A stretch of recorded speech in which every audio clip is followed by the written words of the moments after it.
Okay, how's it going, everybody? This is a video I've been meaning to shoot for a really long time, and I didn't quite have the ideal panel to work on until I finally got to these doors off of this 1968 Oldsmobile 442.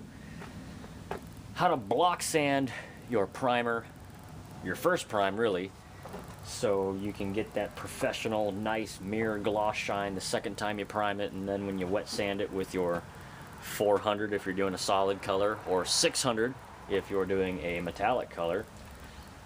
So once you wet sand it and get your color sprayed, it's going to look like glass and it's going to be awesome. So how are you going to get there? You're going to need a good block. You can use Durablock, you can use those blocks with the rods in it, you can use those wood blocks, or the wood handle blocks with the metal bar thingy on it. I don't know what half of these things are called. This particular block is a soft sander. You can see it is very soft and flexes, but once you put paper on there, it's going to be stiff enough for you to get a nice flat panel. You're going to need some 80 grit sandpaper. Then you're going to need 180 grit sandpaper.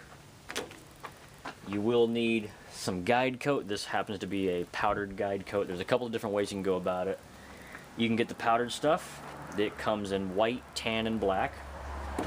You can go out and get some spray guide coat, which is, I think it costs like anywhere between $5 and $10 a can, or you can just go to Lowe's, Home Depot, Walmart, whatever, and get yourself the cheapest color of just flat whatever can of crap it is, and it's usually like $1-ish around there, and use that as your guide coat.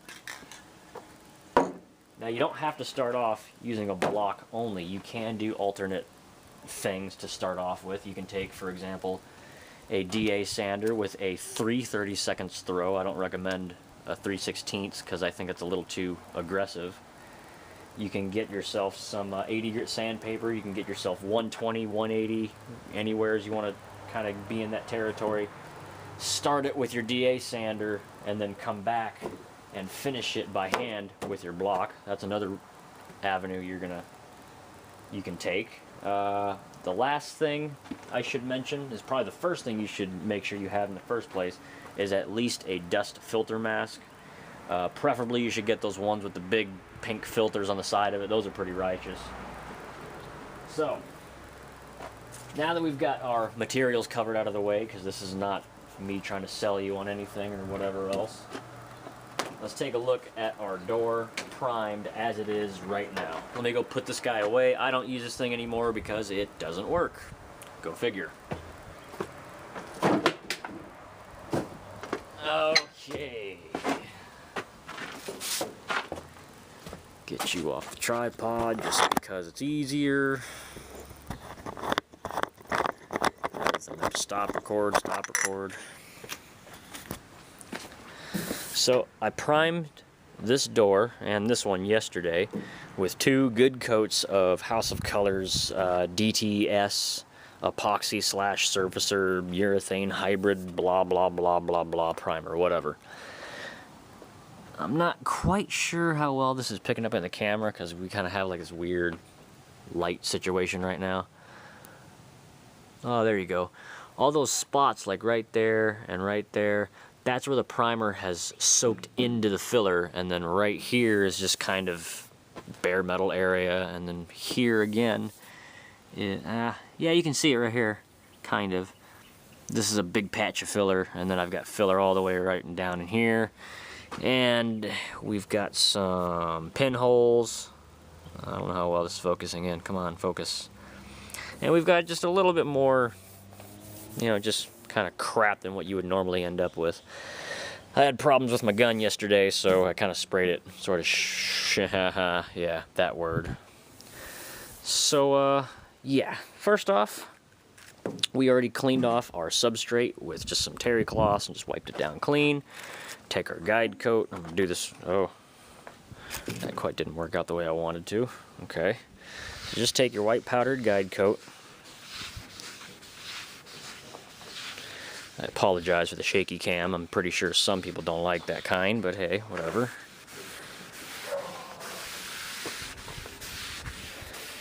guide coat everything down. You get the idea. Let me finish guide coating this and we'll prop you back on the stand. Okay, we've got our panel guide coated now with our powdered guide coat, which I really don't like this stuff, but whatever, I bought it.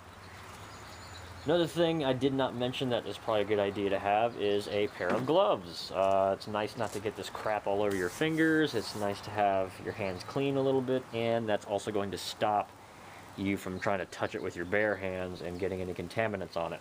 So, it's a very simple measure to take.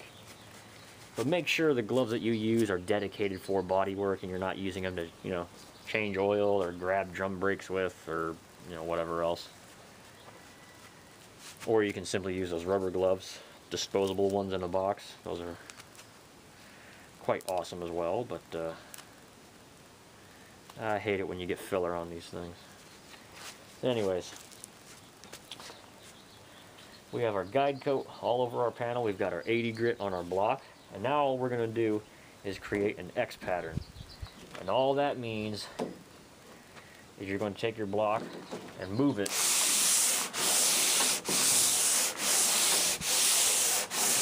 in one diagonal and reverse it in another diagonal. Now that didn't really do all that much. So let me show you what I mean by our X pattern in a faster motion.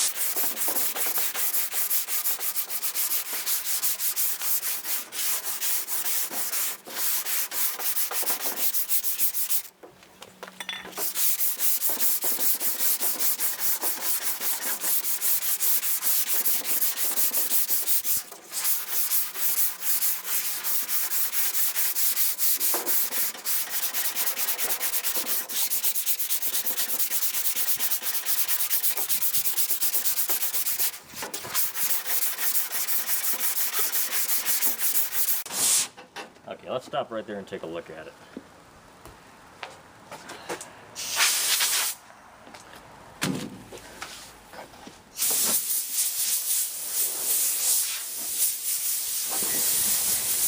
You can see now why a guide coat is quite important in my opinion. Where we sanded right here is all black and uniform, one color right now. There's still a little bit of a low spot here. Come on, focus. Here where we didn't even touch still has the white, come on, focus. Sorry about that, guys. Right here you can see where it still has the white guide coat. And right here where we sanded, I'm not quite sure how well that is picking up, but right here is a low spot because there's white guide coat still in there. Here's another low spot right here. And then here's another low spot right here. All this, I haven't really touched it just yet. Right here, we're going to ignore this until we switch to a round block, which will help us get in there and not destroy it, trying to get in there with a flat block. So, I'm going to continue sanding this down a little bit more with our 80, then we're going to switch to 180, and then finish that up, and then we're going to see where we're at.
Alright. They don't call it body work for nothing, man. Whoop, I might have covered the microphone.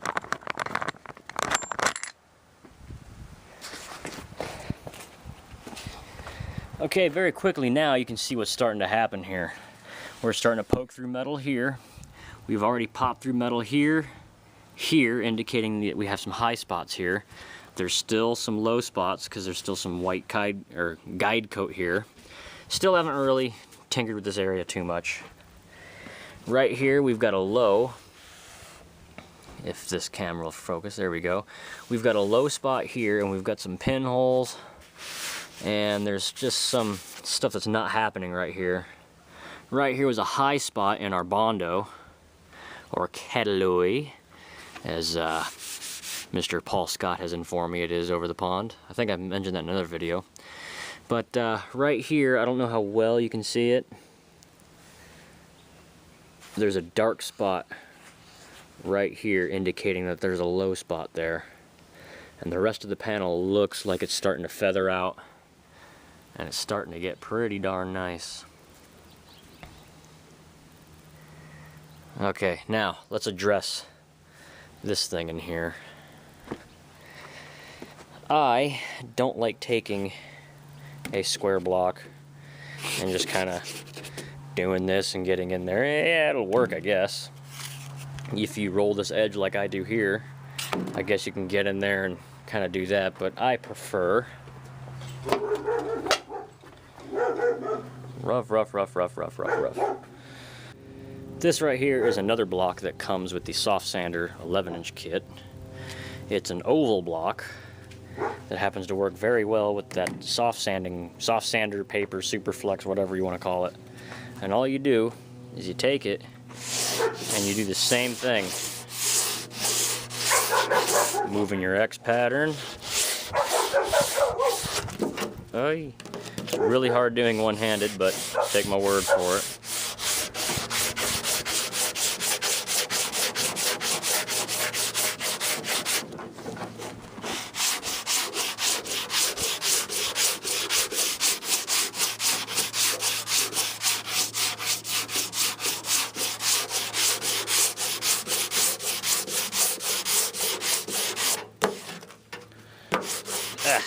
It's so hard trying to like do this, look at the camera to make sure it's all in frame.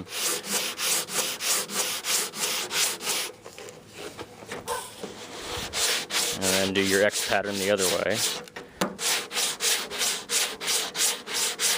You get the idea.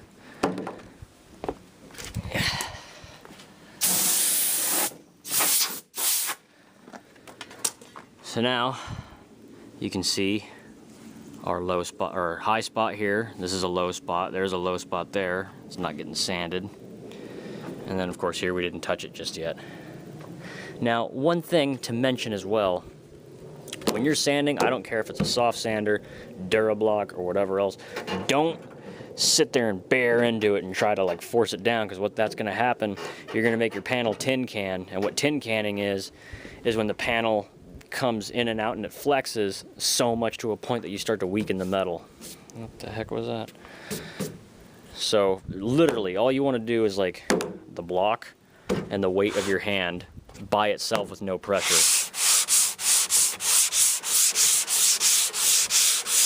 Do your crisscross, because we came this way, now we go